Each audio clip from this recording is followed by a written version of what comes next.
Assalamualaikum warahmatullahi wabarakatuh.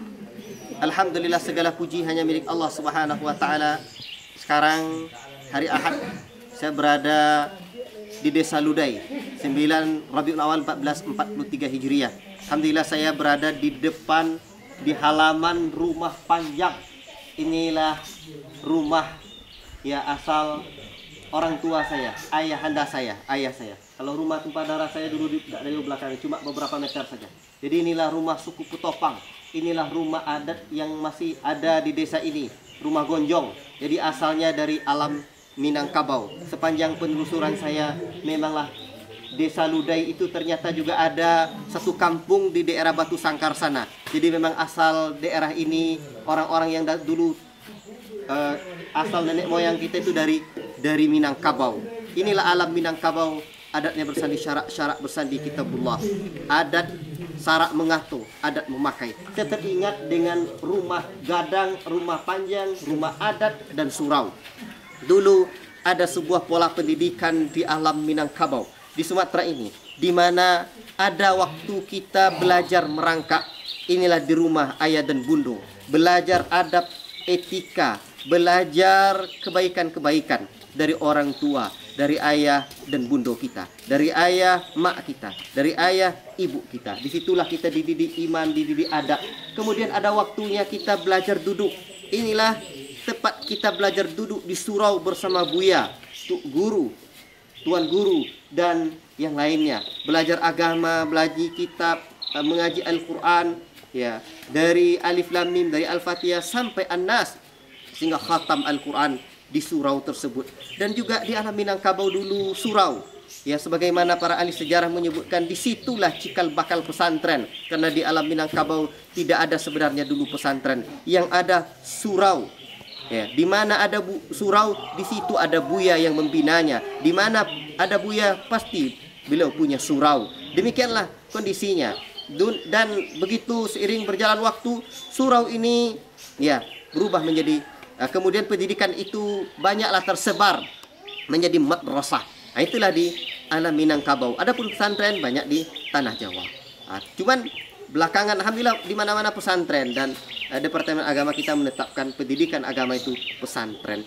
Jadi surau adalah tempat belajar agama dahulu, sehingga ya seperti penjelasan para pakar sejarah bahwa di surau lah dulu diajarkan membaca kitab kuning sampai khatam, budaya khataman kitab, Allahu Akbar, ya, belajar nahu, belajar saraf, dan yang lainnya. Dan di surau juga mereka belajar berjumpa dengan tetua, belajar tentang kehidupan, belajar duduk. Ada masa kita lagi belajar berdiri dan melangkah. Inilah di halaman surau, atau di halaman rumah gadang, atau di halaman tempat kita belajar pencak silat dengan Datuk Pendekar.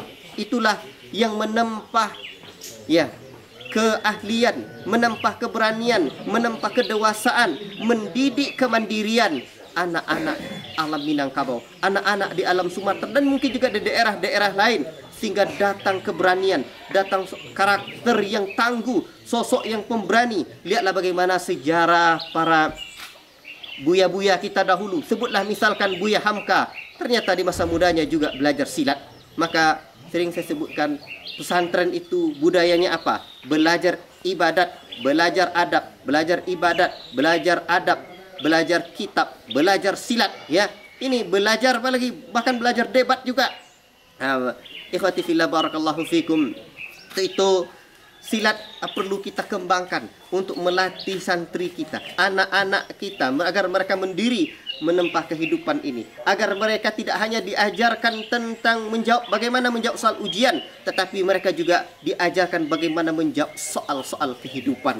Silat memberikan karakter yang bisa disiplin untuk anak-anak kita. Insya Allah ada masanya lagi kita belajar berjalan, ya, terus berjalan. Inilah dari satu rumah gadang ke rumah gadang lain dulu di alam Minangkabau, dari satu surau ke daerah surau di kampungnya, sehingga surau ke daerah lain lagi, di mana dulu anak-anak alam Minangkabau, di mana mereka belajar bertanya sama nenek, mama, bersama orang-orang tua, bagaimana betul adat yang disebutkan adat bersandi syarak bersandi kitabullah itu. Adat syarak mengatur, adat memakai. Bagaimana adat itu sampai tetua kadang juga menyebutkan adat itu adab, budi pekerti, akhlak, Allahu Akbar. rasa. Ya, inilah yang dikembangkan bagaimana baik kita rasakan, baik pula orang rasakan. Kalau tidak elok kita rasakan, tidak elok pula akan didapatkan oleh orang. Jangan buat yang tak elok pada orang lain. Inilah adat dengan segala kehalusan, dan itulah kearifan lokal kita. Bagaimana mendidik karakter dan kepribadian anak negeri ini. Allahu Akbar. Ada masa kita belajar berjalan. Untuk itu anak-anak pondok tidak perlu anak-anak kita didik tidak hanya langsung setelah belajar di rumah kemudian langsung merantau entah kemana-mana. Tidak, dilatih dulu, ditata dulu. Dia belajar bertahap. Kadang dia belajar di pondok ini, terus di kampungnya dulu, belajar dengan kita dulu, kemudian dengan tuk guru di kampung kita, kemudian di daerah lain, kemudian di mungkin provinsi lain, barulah ke negara lain, mungkinnya ke benua lain. Ada masa kita belajar lari. Itulah belajar pergi merantau. Jadi kalau dulu surau, merantau. Ya. Allahu Akbar. Ada satu lagi sebenarnya di lapau. Dulu mereka duduk di lapau. Inilah belajar mereka. Bagaimana berdiskusi, bagaimana berdebat dengan penuh adab. Ternyata lapau dalam sejarah alam Minangkabau, dalam sejarah pendidikan ya budaya Sumatera ini, ternyata melahirkan orang-orang yang jago diplomatik seperti Kiai Haji Agus Salim. Allahu Akbar. Melahirkan orang-orang yang bisa berdiskusi. Kalau kita tidak diajar debat dengan penuh adab, bisa-bisa kita debat kusir, debat yang tidak bisa dada kita lapang, tidak bisa kita berlapang dada, sehingga ya tidak menekankan adab. La ilaha illallah. Kemudian merantau tadi. Nah, ini berlari. Jadi merantau. Inilah tempat, inilah masa mencari ilmu, mencari rezeki juga. Sana mereka belajar berjumpa dengan orang-orang saleh, di mana Imam Syafi'i rahimahullah taala juga pernah menyebutkan tagharrab anil awtani fi talabil ula wasafir fa fil asfari khamsu fawaida.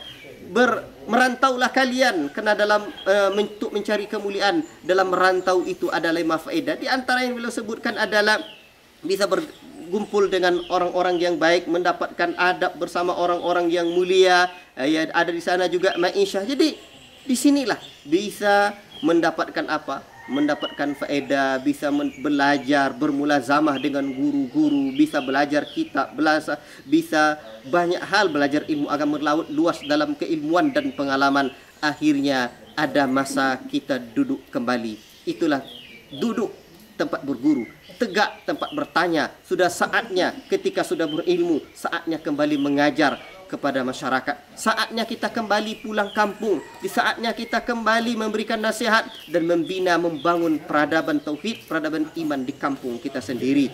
Atau kalau kita Allah juga tak kasih rizki, kita duduk dan tinggal berdomisili di kampung halaman kita, tapi hantarkanlah apa yang sudah kita dapatkan selama masa berlari entah kemana-mana, merantau entah kemana-mana itu, untuk sampainya apa ke kampung halaman kita, apa yang sudah kita dapatkan itu, untuk menyapa kembali nenek kita, kakek kita, Pak Cik, Mak Dang, Mak Nga, Pak Lek, Bu De, dan lain-lain sebagainya kita, keluarga-keluarga kita. Bukankah di antara hal yang perlu kita renungkan ketika ayah dan orang ibu kita wafat adalah kita senantiasa berbuat baik kepada orang yang pernah ayah dan ibu kita dulu berbuat baik kepada mereka.